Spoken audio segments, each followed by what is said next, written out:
लाख दिले दहेज हो, पढ़ लिखल बानी हम तेज हो। पापा 5 लाख दिले दहेज हो, पढ़ लिखल बानी हम तेज हो। घरवा के करब नहीं कहू गो काम हो, घरवा के करब नहीं कहू गो काम हो। खा पी के करब आराम हो, खा पी के करब आराम हो, खा पी के करब आराम हो, खा पी के करब आराम हो।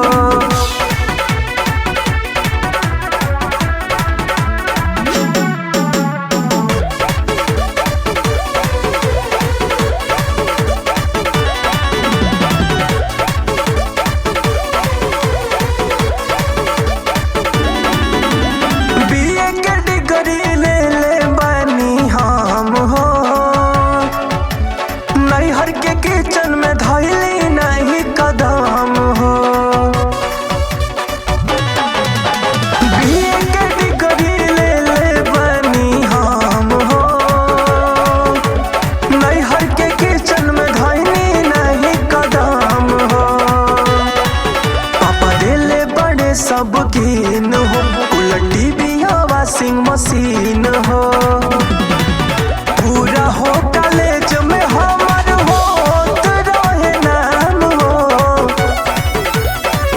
पूरा हो कॉलेज में हमर होत रहे नाम हो। खा पी के करब आराम हो, खा पी के करब आराम हो, खा पी के करब आराम हो, खा पी के करब आराम हो।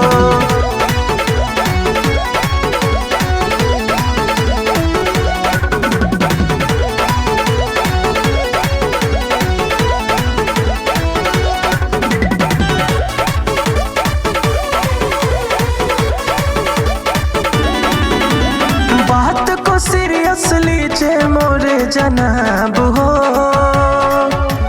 काम करे से ब्यूटी होई खराब हो।